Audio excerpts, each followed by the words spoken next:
well.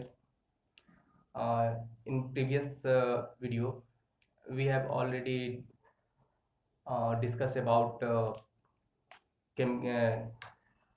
optical activity, optical isomerism, chiral carbon, chirality, enantiomerism, enantiomers, racemic mixture, etc. And then today I will discuss about reactions of haloalkanes. Reactions of haloalkanes and haloarenes. If you have any doubt, suggestions, and feedbacks, please you go in comment sections and send your suggestions, or you can send your suggestions or doubt at my personal WhatsApp number 930 4438943 for improvement to the videos. Then today I will discuss about haloalkane reactions of haloalkanes, nucleophilic substitution, SN1, SN2, etc.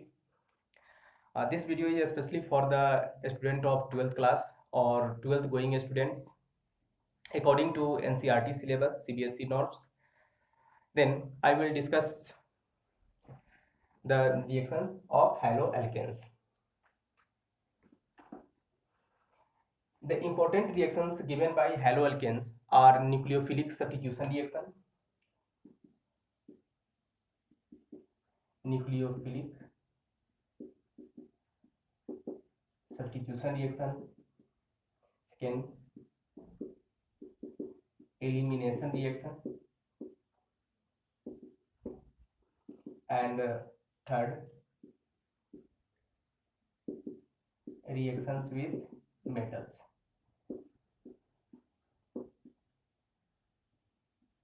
Reactions with metals. तो इसमें हम लोग देख रहे हैं nucleophilic substitution reaction. Actually mechanism में आप लोग पढ़े होइएगा, पहले भी ऑलरेडी पढ़ चुके हैं कि रिएक्शन को हम लोग जीओसी में जिसे 2 में पढ़े हैं कि ऑर्गेनिक कोई भी ऑर्गेनिक कंपाउंड का मेनली जो भी रिएक्शंस है उसको हम लोग मेनली 4 टाइप्स में डिवाइड करते हैं। मेन रिएक्शंस ऐसे तो टाइप्स ऑफ रिएक्शन बहुत सारे होते हैं, बट हम लोग मेन 4 टाइप्स ऑफ रिएक्शंस में डिवाइड करते हैं। और ये रिएक्शंस जैसे additions reactions, elimination reaction, substitution reaction and rearrangement reaction, ये 4 मेन टाइप्स हैं।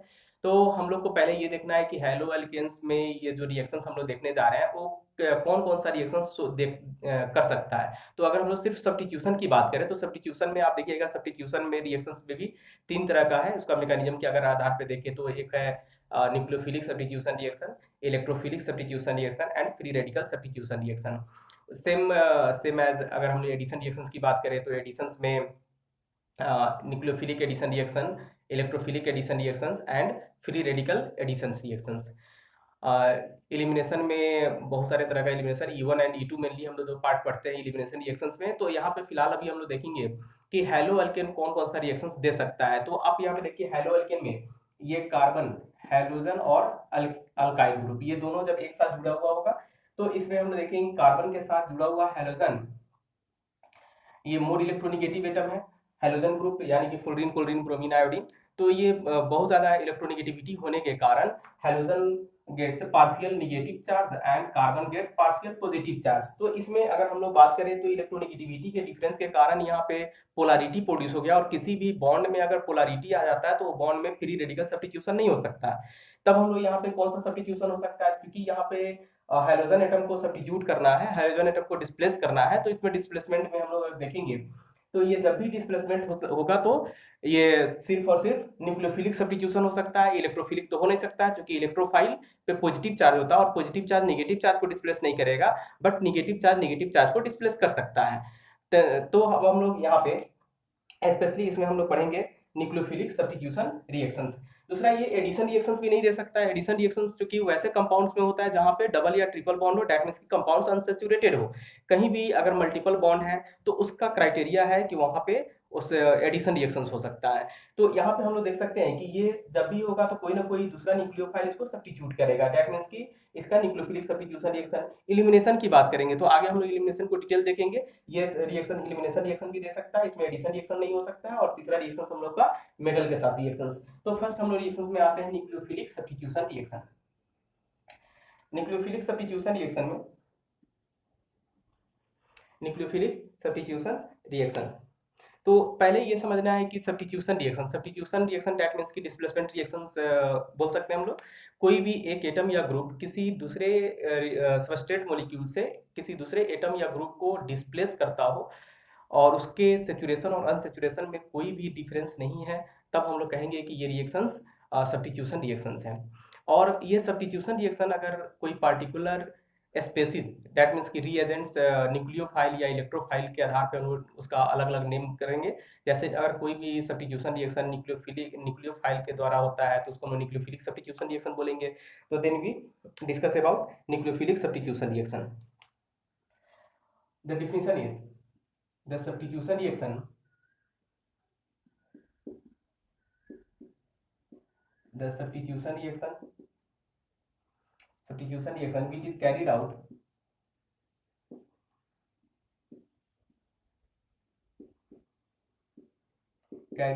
by nucleophile called nucleophilic substitution reactions अब इसमें हम लोग का एक टर्म है न्यूक्लियोफाइल्स। तो पहले हम लोग थोड़ा सा न्यूक्लियोफाइल को डिस्कस कर ले। तो एक्चुअली जो ये न्यूक्लियोफाइल्स जो टर्म है ये दो वर्ड से बना है, दो लेटर से, न्यूक्लियस प्लस फिलिक। फिलिक का मतलब लविंग। तो nucleus loving species that means कि अगर हम लोग एटम के अंदर में देखेंगे तो न्यूक्लियस जो मेनली चार्ज होता है वो पॉजिटिवली चार्ज होता है। तो एक तरह से हम लोग न्यूक्लियोफाइल्स को न्यूक्लियस लविंग स्पेसीज यानी कि पॉजिटिवली चार्ज लविंग स्पेसीज बोल सकते हैं।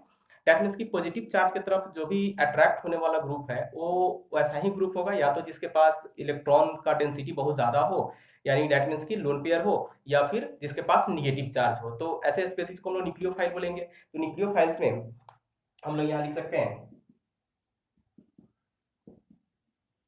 न्यूक्लियोफाइल्स दैट मीन्स कि nucleus loving species.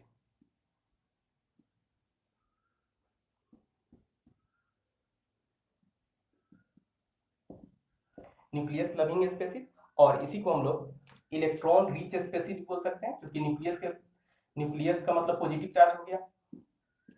Electron rich species which attract towards the nucleus। Then nucleophile को अगर हम लोग डिवाइड करें तो यहाँ पे एक बात समझना है, तभी हम लोग न्यूक्लियोफिलिक सब्स्टिट्यूशन का बहुत सारा रिएक्शंस का एग्जांपल हम लोग समझ सकते हैं। न्यूक्लियोफाइल को हम लोग तीन मेन पार्ट में डिवाइड करते हैं। एक होता है निगेटिवली चार्ज न्यूक्लियोफाइल, दूसरा न्यूट्रल न्यूक्लियोफाइल, एंड थर्ड होगा एम्बिडेंट न्यूक्लियोफाइल। तो this is the three types.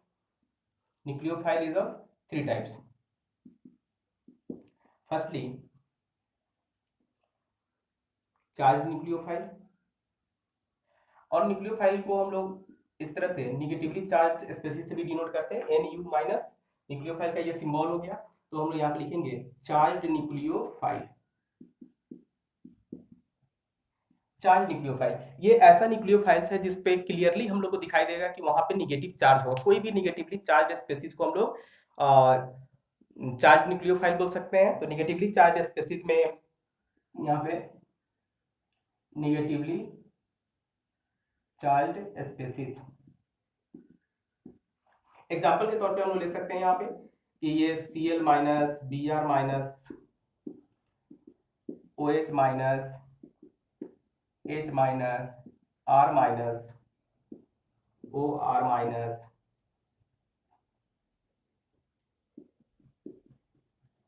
NH2 minus, SH minus, etc. Any negatively charged species is called nucleophiles. Next,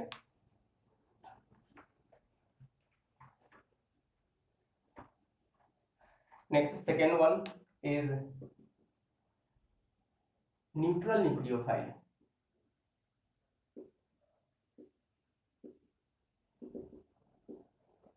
ये ऐसे न्यूक्लियोफाइल्स हैं जिसपे कोई निगेटिव चार्ज दिखाई नहीं देगा, लेकिन उसमें हम लोग को ये चीज देखना है कि अगर किसी भी स्पेसीज के सेंट्रल एटम पे अगर लोन पेयर हो, चाहे वो 1 लोन पेयर हो या 1 से ज्यादा लोन पेयर हो, तब वो ऐसे स्पेसीज को हम लोग कहेंगे कि ये न्यूट्रल न्यूक्लियोफाइल है, ये आसानी से किसी भी पॉजिटिव चार्ज की तरफ अट्रैक्ट हो सकता है। दैट मीन्स कि इस तरह से एग्जाम्पल हम लोग देख सकते हैं इसमें। न्यूट्रल न्यूक्लियोफाइल का एग्जाम्पल जैसे H2O, इस पे लोन पेयर है, NH3 नाइट्रोजन पे लोन पेयर, PH3 फॉस्फोरस पे lone pair, same as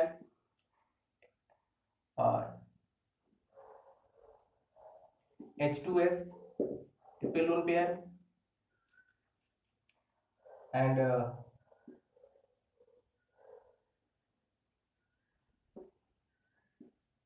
ROH oxygen पे लोन पेयर, एक हाइड्रोजन में एक हाइड्रोजन के बदले कार्बन का चेन लगा दिया, अल्कोहल हो गया, ROH माइनस। इसी तरह से ईथर भी हो सकता है, ROR डैश इथर। इसी तरह से RNH2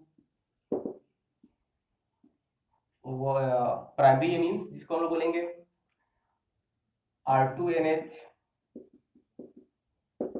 secondary amine, tertiary amine, tertiary amine ETC लिख सकते हैं। तो ये सारे के सारे स्पेसीज न्यूट्रल न्यूक्लियोफाइल के काम्स करते हैं। नेक्स्ट उसके बाद हम लोग आएगा एम्बिडेंट न्यूक्लियोफाइल।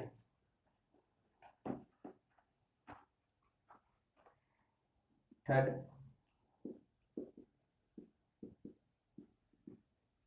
Ambient nucleophiles. जैसा कि इसका नाम से पता चल रहा है, ambi means two, having two sides. तो ऐसा कोई भी न्यूक्लियोफाइल्स जो 2 साइड से अटैक कर सकता हो, जिसके मॉलिक्यूल में 2 डोनर एटम हो जो इलेक्ट्रॉन डोनेट कर सकता हो, और जो दोनों तरफ से अटैक कर सकता है, चाहे एक तरफ से किसी भी साइड से, आइदर साइड से अटैक कर सकता हो, तो वैसे स्पेसीज को हम लोग एम्बिडेंट न्यूक्लियोफाइल्स बोलेंगे। नेक्स्ट, तो then we can write the species having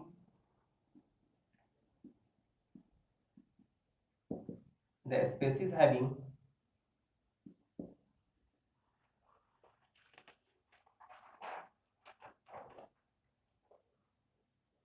two nucleophilic centers,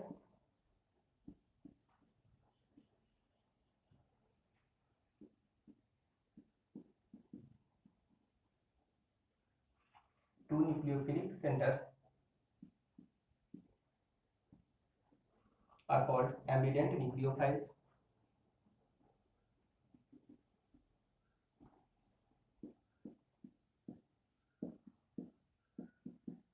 Ambident nucleophiles. It can attack either of two sides. It can attack either of two sides.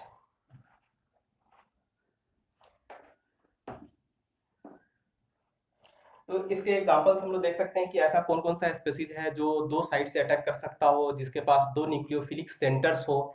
तो ऐसा न्यूक्लियोफाइल जैसे example के तौर पे हम लोग यहाँ पे लिख सकते हैं CN-, C पे माइनस चार्ज होगा और नाइट्रोजन पे लोन पेयर है। ये अगर कहीं भी स्पेसीज इस तरह का न्यूक्लियोफाइल अगर अटैक करता है, तो ये सी पे माइनस चार्ज है, यहाँ से भी अटैक कर सकता है, नाइट्रोजन पे जो लोन पेयर है वहां से भी अटैक कर सकता है। तो ऐसे स्पेसीज को हम लोग एम्बिडेंट न्यूक्लियोफाइल बोलेंगे। इस तरह का इधर से भी अटैक कर सकता है, इधर से भी अटैक कर सकता है। इसको हम दूसरा हम लोग ले सकते हैं NO2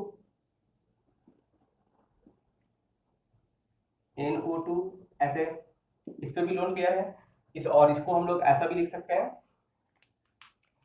NO2 को O माइनस लोन पेयर। तो आप इसमें देख सकते हैं कि ये दोनों तो ऑक्सीजन है, इसका अगर हम लोग रेजोनेंस हाइब्रिड बनाएंगे, रेजोनेंस स्ट्रक्चर बनाएंगे तो सेम ही आएगा इसका भी रेजोनेंस स्ट्रक्चर। तो ये दोनों ऑक्सीजन में से कहीं से भी अटैक कर सकता है, लेकिन साथ में यहाँ पे देखेंगे एक नाइट्रोजन से और दूसरा इस ऑक्सीजन माइनस से। ये इसका न्यूक्लियोफिलिक सेंटर और ये नाइट्रोजन का न्यूक्लियोफिलिक सेंटर, यानी कि ऐसे स्पेसीज में 2 न्यूक्लियोफिलिक सेंटर है और 2 न्यूक्लियोफिलिक सेंटर से ये कहीं से भी किसी भी साइड से अटैक कर सकता है। तो ऐसे न्यूक्लियोफाइल को हम लोग एम्बिडेंट न्यूक्लियोफाइल बोलेंगे।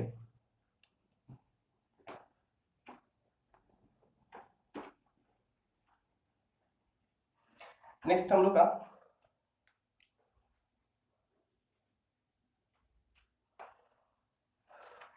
फिर अब हम लोग देखेंगे न्यूक्लियोफिलिक सब्स्टिट्यूशन रिएक्शन में। तो न्यूक्लियोफिलिक सब्स्टिट्यूशन रिएक्शन में होता क्या है कि ये कार्बन है, कार्बन में हेलोजन जुड़ा हुआ है, हेलोजन का न्यूक्लियोफिलिक सेंटर, इसको हम लोग reactant, this is the reactant species, reactant molecule, and this is the nucleophile. The nucleophile displaces halogen atoms, then form this product. This is called product. Incoming nucleophile,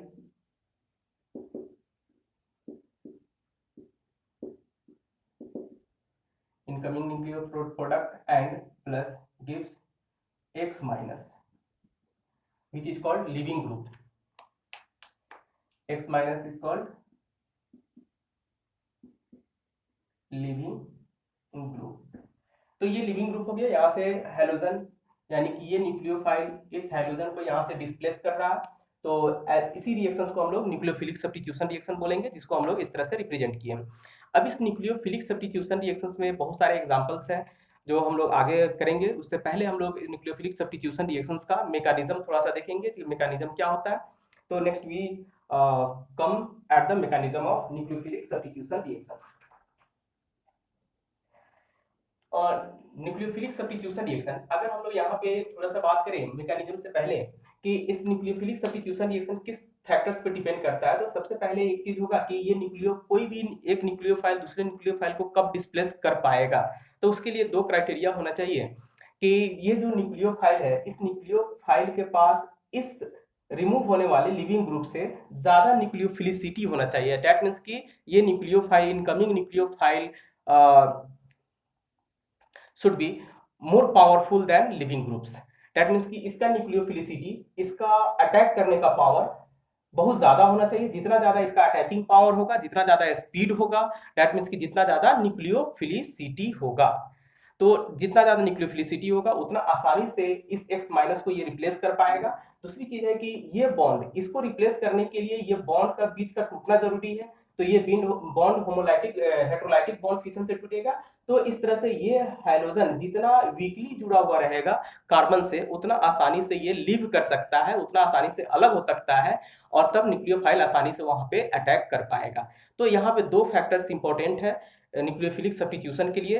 एक nucleophilicity of nucleophiles, that means की strength of nucleophile, and second one is the leaving ability, यानी कि निकलने का power of the leaving groups. तो जो भी living groups है, इसका लिविंग एबिलिटी कितना आसानी से अलग हो जा रहा है, उस पर ये डिपेंड करता है। तो हम लिख सकते हैं, we can write this, the rate of SN reaction, rate of nucleophilic substitution reaction is depends on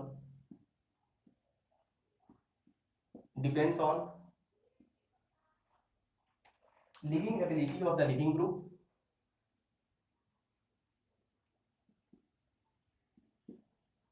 first point, living ability of the living group,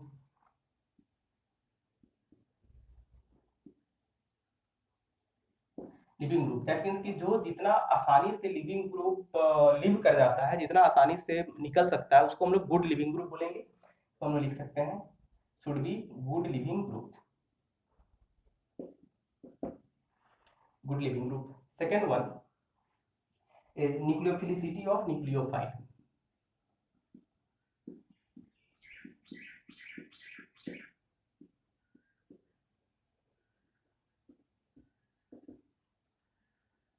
nucleophilicity of nucleophile, that means कि nucleophile का attacking करने की speed, attacking speed of nucleophile,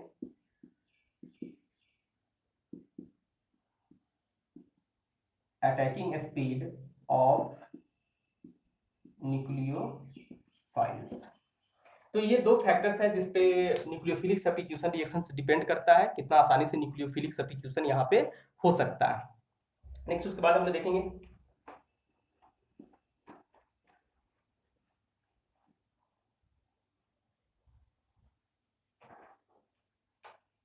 अगर हम लोग hydrogen atom की reactivity की बात करें तो हम लोग इस तरह से देख सकते हैं,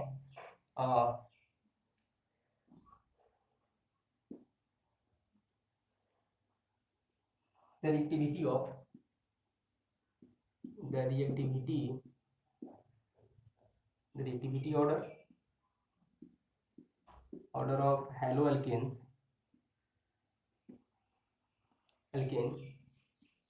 for nucleophilic substitution reaction is iodide. Iodine बहुत आसानी से रिमूव हो पाएगा, bromide, then chloride and then fluoride. तो इस तरह से ये रिएक्टिविटी हो गया। सबसे ज्यादा आसानी से रिएक्टिविटी आयोडीन इजी वे में रिमूव हो सकता है, इसलिए यहाँ पे न्यूक्लियोफिलिक सब्स्टिट्यूशन सबसे ज्यादा होगा, उसका रेट ऑफ रिएक्शन भी ज्यादा होगा, ब्रोमीन का उससे कम, क्लोरीन का उससे एंड फ्लोरीन का से कम। Next we come at the mechanism of nucleophilic substitution reaction. mechanism of nucleophilic substitution reaction।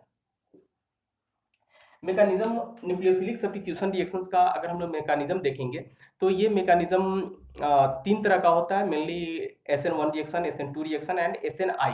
तो अगर हम लोग 12th स्टैंडर्ड की बात करें, बोर्ड के लिए अगर हम लोग पढ़ेंगे तो उसमें सिर्फ SN1 और SN2 हम लोग को पढ़ना है according to NCERT syllabus. Then we only discuss about the SN1 reaction and SN2 reactions. Then mechanism it is of two types. First SN1 reaction या SN1 mechanism, SN1 mechanism and second is the SN2 mechanism।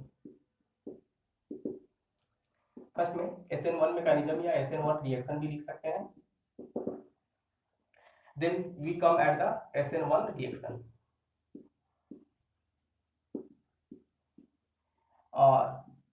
SN1 reaction, this is called known as substitution, S for substitution, N for nucleophilic and 1 for unimolecular।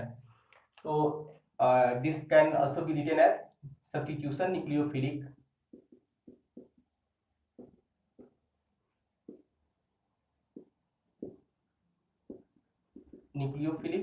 unimolecular substitution nucleophilic unimolecular।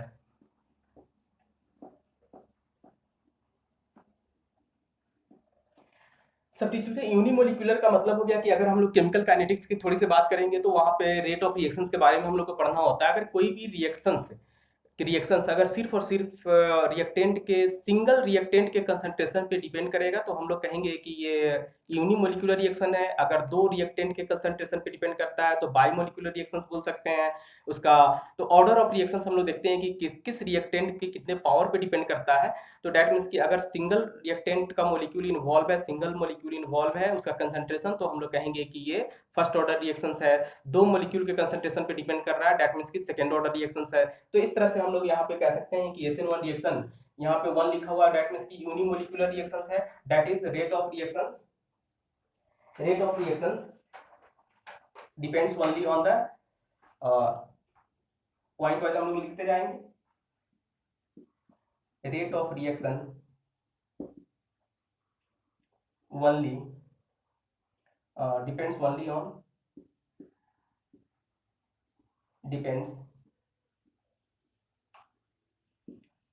on the concentration of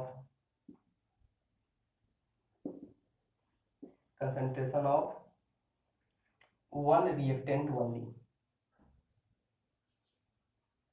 reactant और substrate भी लिख सकते हैं, substrate only and do not depends on the concentration of nucleophile। concentration of nucleophiles।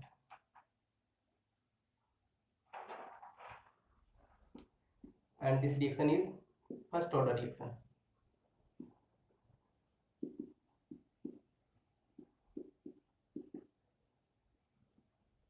First order reaction, that is we can also write as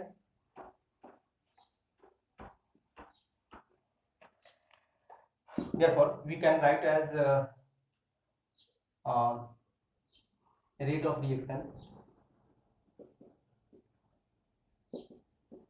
reaction is directly proportional to concentration of substrate only, or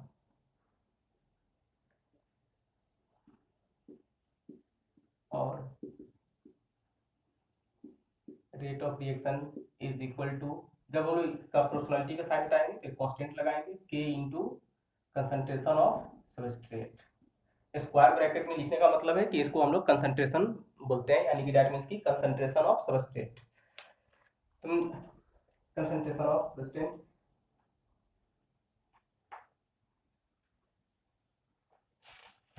ये जो SN1 reactions है, ये SN1 reactions generally देखा जाता है कि जहां भी हम लोग रिएक्शंस में अगर पोलर प्रोटिक सॉल्वेंट यूज करते हैं, कोई भी रिएक्शंस कराने के लिए हम लोग को एक सॉल्वेंट, पर्टिकुलर सॉल्वेंट में सॉल्यूशन प्रिपेयर करना होता है, तब हम लोग इसको रिएक्शन कराते हैं, क्योंकि एक मीडियम चाहिए रिएक्शन कराने के लिए।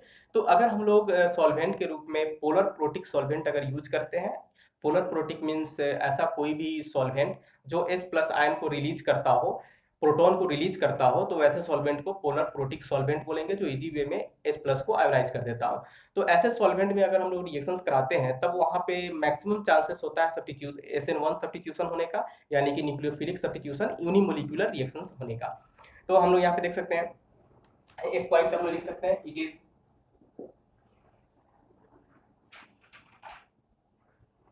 Is generally carried out, it is मतलब SN1 generally carried out in polar protic solvent, polar protic solvents। इसका एग्जांपल हम लिख सकते हैं पोलर प्रोटिक सॉल्वेंट, जैसा कि अभी हम लोग बात किए। पोलर प्रोटिक सॉल्वेंट में का एग्जांपल H2O ले सकते हैं, CH3, COH, एसिटिक एसिड ले सकते हैं, अल्कोहल ले सकते हैं,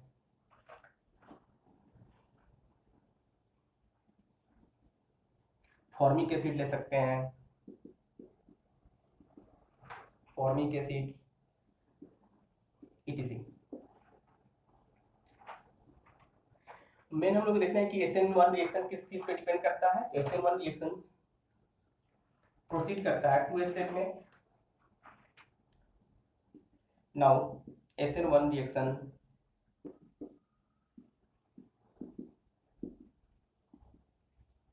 proceeds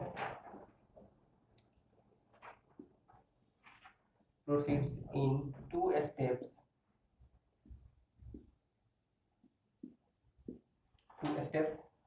and SN1 रिएक्शंस का अगर हम लोग देखेंगे तो ये 2 स्टेप में प्रोसीड करेगा। फर्स्ट में स्लो स्टेप होता है, 2 स्टेप प्रोसेस है। SN1 reaction is the 2 step process. First is the slow step process, and इस प्रोसेस में ये जो प्रोसेस होता है slow step process, it is the rate determining process.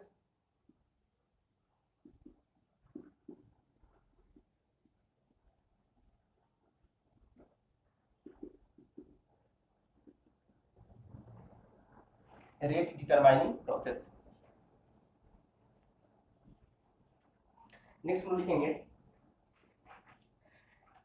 अभी हम लोग जैसा बात किए SN1 रिएक्शन 2 स्टेप में कैरिड होता है, यानी फर्स्ट में slow step process and second है फास्ट स्टेप प्रोसेस। तो स्लो स्टेप, कोई भी रिएक्शंस का slow step process is the rate determining process होता है, यानी कि रेट डिटरमाइनिंग स्टेप्स कर सकते हैं इसको। देन इस प्रोसेस में होता है क्या है कि आयोनाइजेशन ऑफ बॉन्ड्स। नेक्स्ट इसमें होता है आयोनाइजेशन ऑफ, इस स्टेप में ionization of bond and formation of carcation. Formation of carcation occurs. That means कि carcation का formation होगा heterolytic bond fission से, ऑलरेडी हम डिस्कस कर चुके हैं. नेक्स्ट है, जब भी कोई भी बॉन्ड अगर टूटता है, क्योंकि ये इस प्रोसेस में, स्लो स्टेप प्रोसेस में ये बॉन्ड आयोनाइज होने वाला प्रोसेस है, तो बॉन्ड तोड़ने के लिए हम लोग को एनर्जी का जरूरत पड़ता है. तो इस स्टेप में एनर्जी हमेशा और हमेशा यूज होगा. दैट मीन्स कि यहाँ पे एनर्जी का जरूरत जरूर होगा. एनर्जी रिक्वायर्ड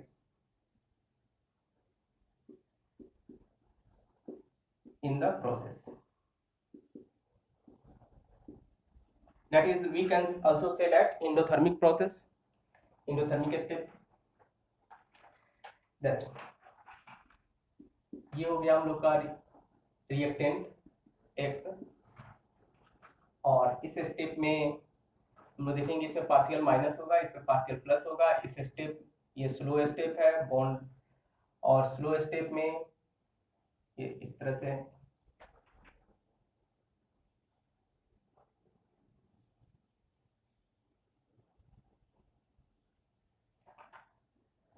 पहले कार्पेटाइन का फॉर्मेशन हो जाएगा और X माइनस में चेंज हो जाएगा.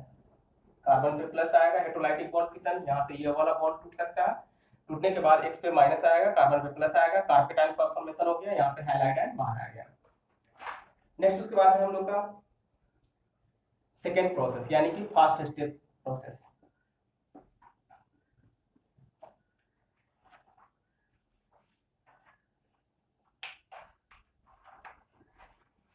सेकेंड है फास्ट स्टेप प्रोसेस. इस प्रोसेस में क्या होगा, फास्ट स्टेप प्रोसेस में, इसमें हम लोग देखेंगे जैसे यहाँ पे कार्पेटाइन का फॉर्मेशन होगा, जो भी इनकमिंग न्यूक्लियोफाइल है वो इनकमिंग न्यूक्लियोफाइल इस पे अटैक करेगा. तो हम लोग कह सकते हैं यहाँ पे nucleophiles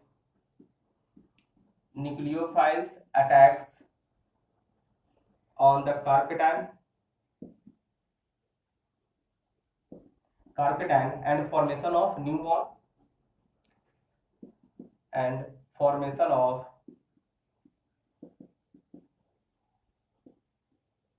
new bond occurs. That is, we can write as nucleophile attacks on the carpetain and then form the product as, this is the product, this is the nucleophile, this is the carpetain, and this step is fast step. तो किसी भी fast step से हम लोग rate determine नहीं कर सकते हैं. अब एग्जांपल हम लोग इसका देख सकते हैं. तो ये दो स्टेप हुआ SN1 रिएक्शन का. Next example, tertiary butyl bromide. we can take an example as tertiary butyl bromide react with tertiary butyl bromide react with OH minus ion.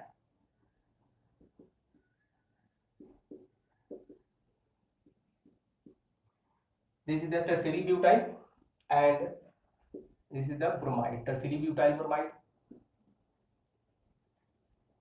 ये हो गया टर्शियरी ब्यूटाइल ब्रोमाइड. अगर इसको हम लोग OH माइनस से reaction कराते हैं, then it gives the product as tertiary butyl alcohol and Br minus.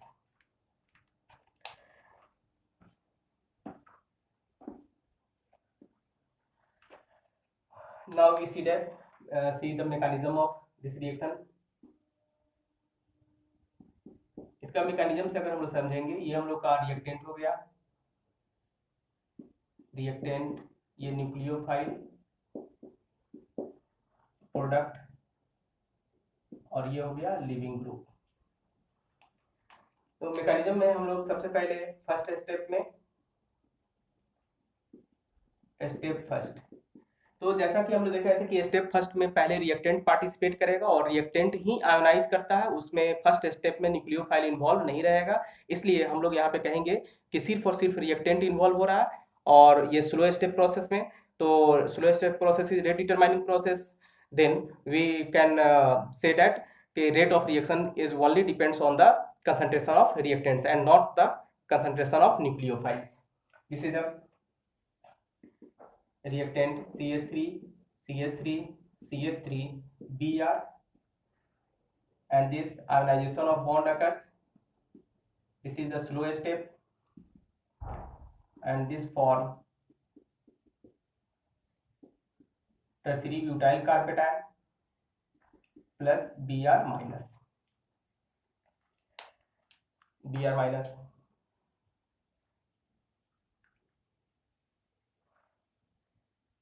Second step,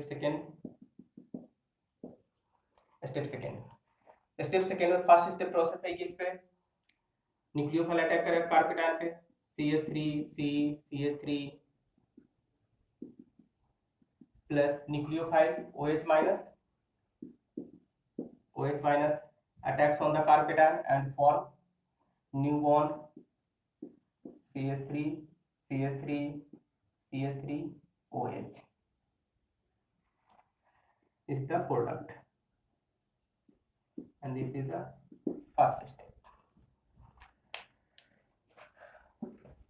Then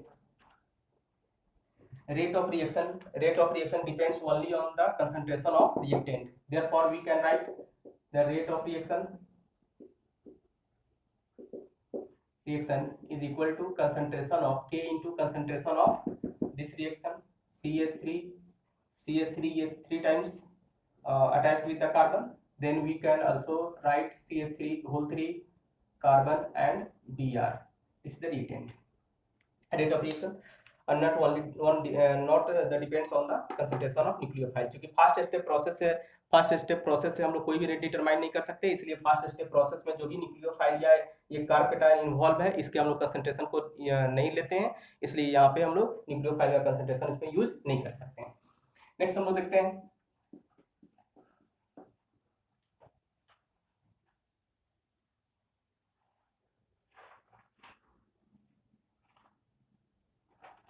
अब हम लोग यहाँ पे बात करते हैं कि ये तो कार्पेटान यहाँ पे जो हम लोग कार्बन ले रहे थे ये कायरल कार्बन नहीं था, लेकिन अगर हम लोग कोई भी ऐसा रिएक्टेंट कायरल कार्बन वाले रिएक्टेंट अगर हम लोग लेते हैं या कायरल मॉलिक्यूल लेते हैं जिसमें हैलाइड आयन जुड़ा हुआ हो, तब उस केस में SN1 रिएक्शंस में क्या होगा. इस तो यहाँ पे हम लोग देख सकते हैं कि SN1 रिएक्शंस में वहाँ पे दो तरह के प्रोडक्ट बनेंगे. ऑलरेडी हम लोग डिस्कस किए थे इनांसियोमर्स के बारे में, तो यहाँ पे इनांसियोमर्स का भी फॉर्मेशन होगा. एक दैट मीन्स कि two types of products are form. One is the retention product and other is the inversion product. Then we can write if the halogen atom bonded to a chiral carbon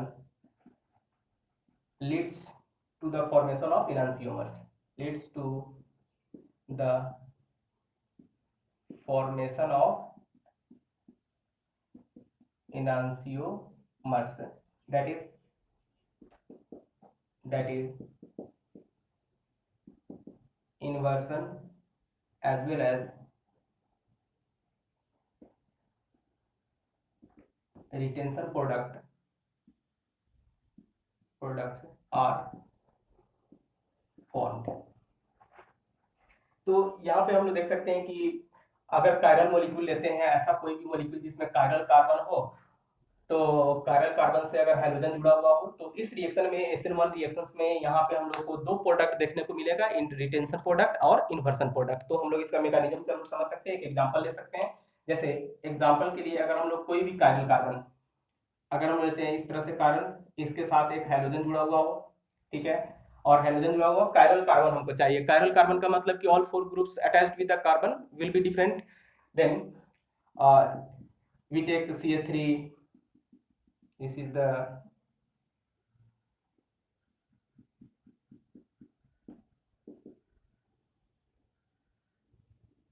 H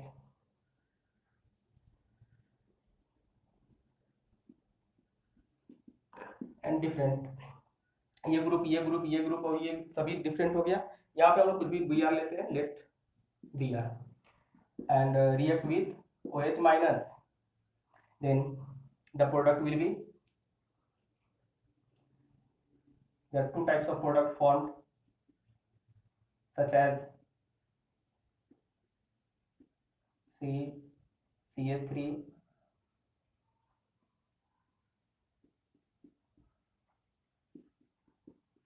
C2H5, OH। And इसमें अगर हम लोग देखें तो ये वाला जो reactant का कॉन्फ़िगरेशन है सेम कॉन्फ़िगरेशन यहाँ आ रहा है, तो इसको हम लोग कहेंगे रिटेंशन प्रोडक्ट। रिटेंशन प्रोडक्ट, क्योंकि इसमें सिर्फ बी आर के जगह पे OH ग्रुप यहाँ पे लगा, तो इसमें बाकी और भी ग्रुप का कोई भी कॉन्फ़िगरेशन चेंज नहीं हुआ है, ये ग्रुप जैसा है वैसा ही ये ग्रुप है, तो इसको हम लोग कहेंगे रिटेंशन ऑफ कॉन्फ़िगरेशन। नेक्स्ट दूसरा प्रोडक्ट बनेगा प्लस ऐसा CH3 OH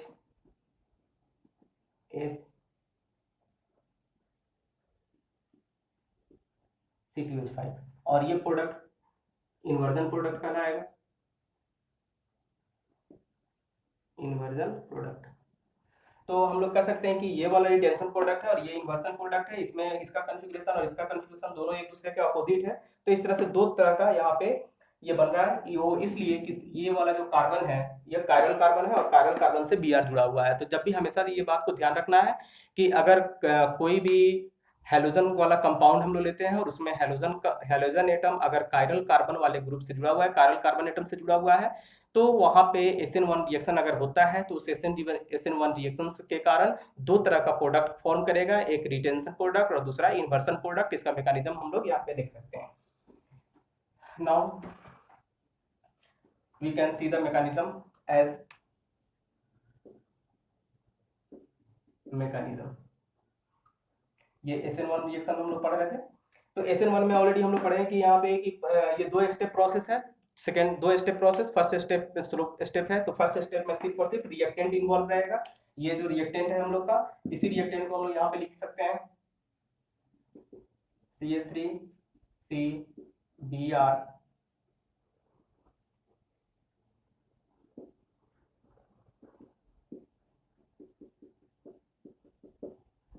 H, this gave CH3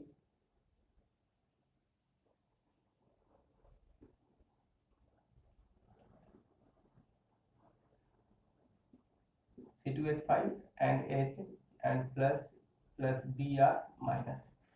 हम लोग यहाँ पे देख सकते हैं कि ये कार्बन यहाँ पे जैसे Br अलग होने के बाद कार्बन पे प्लस चार्ज आएगा, और कार्बन पे जब प्लस चार्ज आता है तो इसका हाइब्रिडाइजेशन sp2 होता है।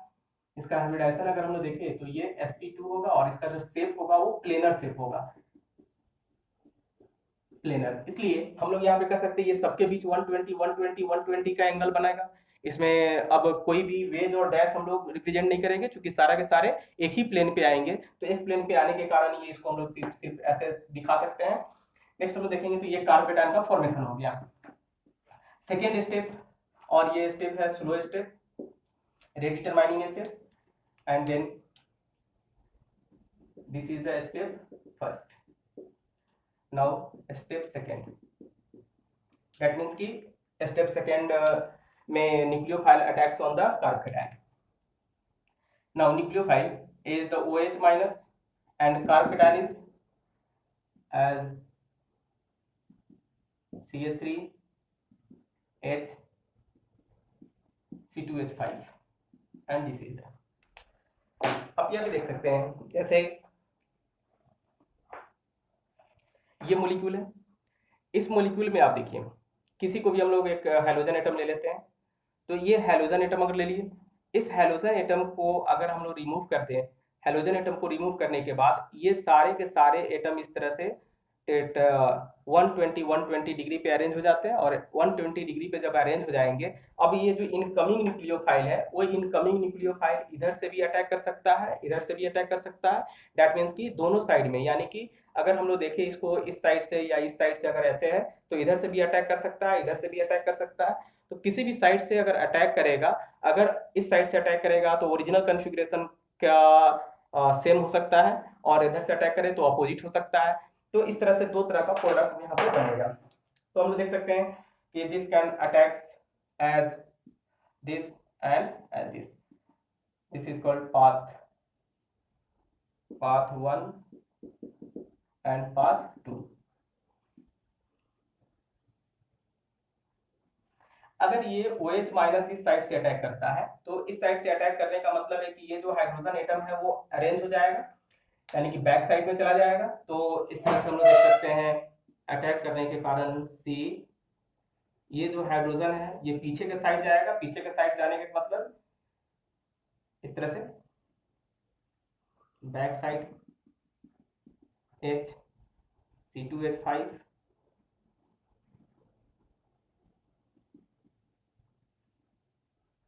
C2H5 and this is the OH। And इसको अगर हम लोग कंपेयर करें इस कॉन्फ़िगरेशन से तो ये कॉन्फ़िगरेशन हो गया हम लोग का इन्वर्सन प्रोडक्ट, ये हो गया inversion of configuration, inversion of configuration. Next अगर हम लोग इसमें देखें तो अगर इस साइड से अटैक करता है, ये है पाथ 2 को फॉलो कर रहा है एंड ये है पाथ 1 फर्स्ट को फॉलो कर रहा है। अगर इस साइड से अटैक करता है तो ये प्रोडक्ट हम लोग का होगा ऐसे CH3 C, ये C2H5 इधर अरेंज हो जाएगा, 3 डायमेंशनली देखना है।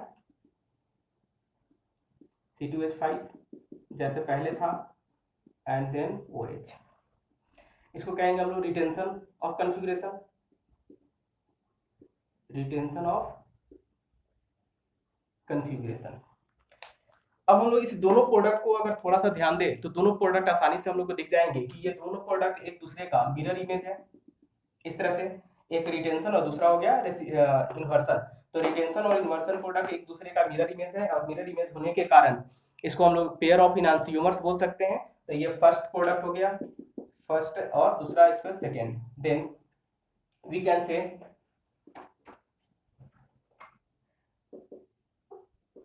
First and second are enantiomers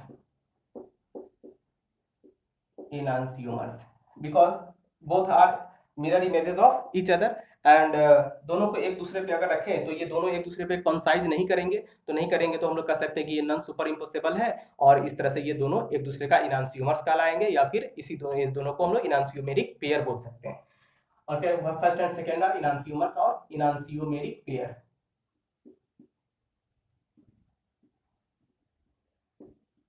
इनांसियोमेरिक pair. तो इस तरह से हम लोग कह सकते हैं कि SN1 रिएक्शन में रिटेंशन के साथ साथ इन्वर्सन प्रोडक्ट भी बनता है।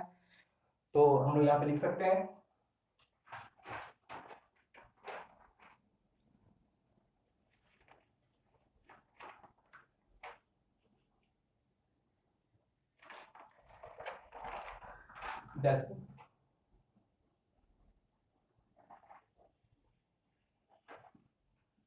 thus in SN1 reaction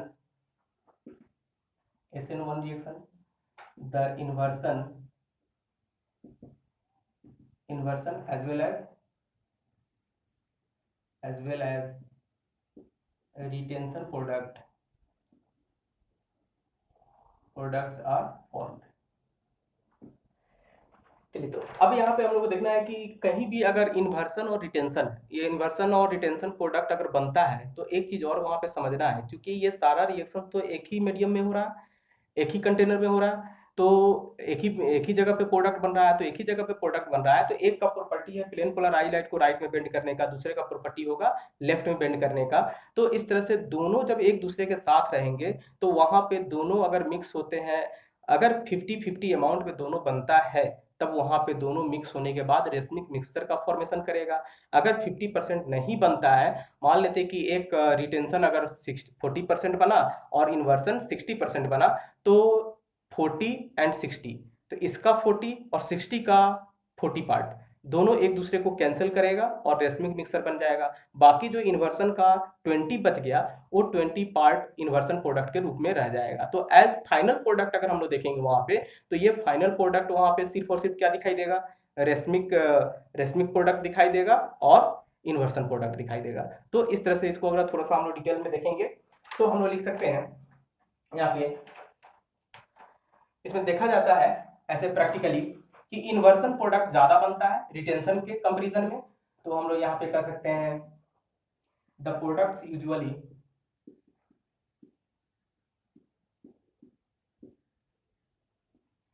usually consists of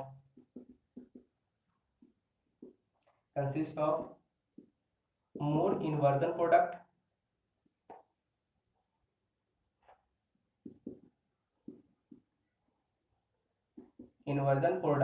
than retention product.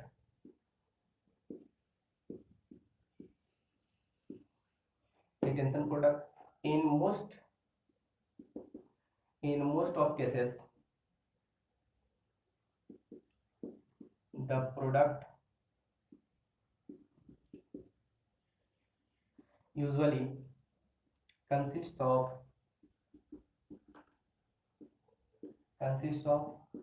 5 to 20% inverted product and 80 to 95% racemized product.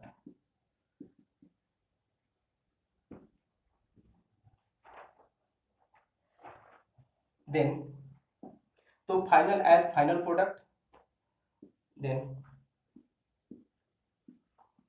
As final product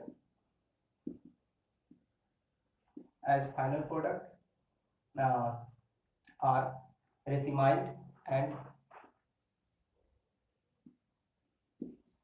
racemic mixture and inversion product.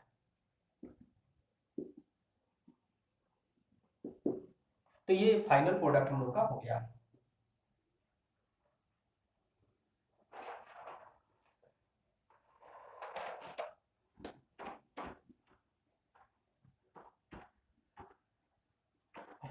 अब हम लोग यहाँ पे देख सकते हैं कि SN1 का रिएक्टिविटी किस किस फैक्टर्स पे डिपेंड करता है। तो SN1 का रिएक्टिविटी मेनली डिपेंड करता है स्टेबिलिटी ऑफ कार्ब केटायन पे। तो कार्ब केटायन, जिसका कार्ब केटायन जितना ज्यादा स्टेबल होगा उसमें SN1 रिएक्टिविटी का रेट उतना ज्यादा होगा। दैट मीन्स कि SN1 reactivity is rate of SN1 reactivity is directly proportional to stability of carb cation formed in the first step. That means the rate of SN1 reactivity is directly proportional to stability of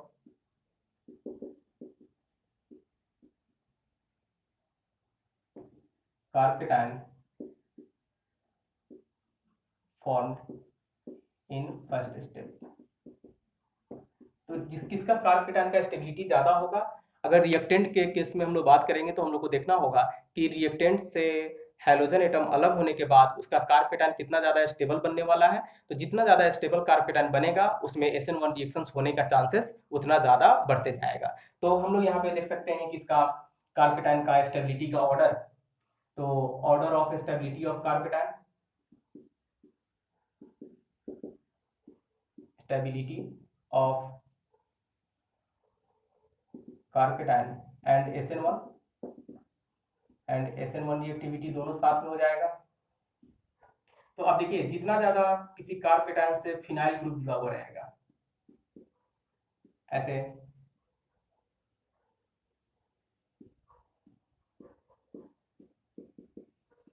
ये carb cation mostly stable होगा क्योंकि इस carb cation का resonance ये तीनों benzene से होगा। जितना ज्यादा रेजोनेंस उतना ज्यादा स्टेबल कार्ब केटायन। तो ऐसे कंपाउंड्स में, ऐसे इस तरह का अल्काइल हैलाइड्स में सबसे ज्यादा रिएक्टिविटी होगा। देन इसको हम लोग पीएच से डिनोट कर सकते हैं, फिनाइल ग्रुप। अगर दो फिनाइल ग्रुप लेते हैं इस तरह का तो उसका कार्ब केटायन CH+, फिर then 3 degree carbocation CH3 then single benzyl carb cation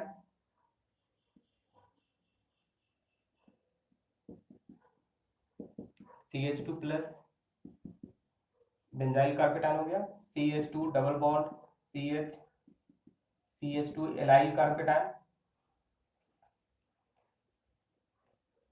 कार्बेटाइन, then CH2 C CH2 CH plus 2 degree कार्बेटाइन,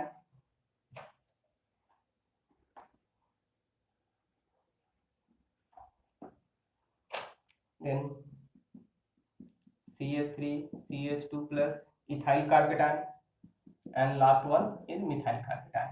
तो सेम ऑर्डर अगर हम लोग को ग्रुप के आधार पे देखना हो हेलोजन ग्रुप में, तो सभी कार्बन के जो पॉजिटिव चार्ज है वहां पे हेलोजन लगा दें, तो हेलोजन लगा दें तो यही वाला ऑर्डर हम लोग का स्ट्रक्चर के आधार पे आ जाएगा। फॉर